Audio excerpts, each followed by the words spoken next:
أعوذ بالله من الشيطان الرجيم. بسم الله الرحمن الرحيم.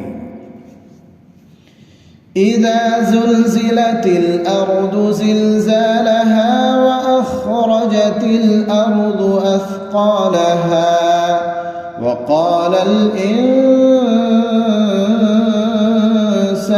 ما لها يومئذ تحدث أخبارها بأن ربك أوحى لها يومئذ يصدر الناس أشتاتا ليروا أعمالهم فمن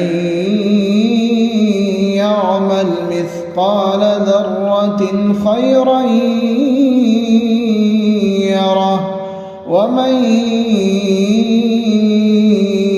يعمل مثقال ذرة شرا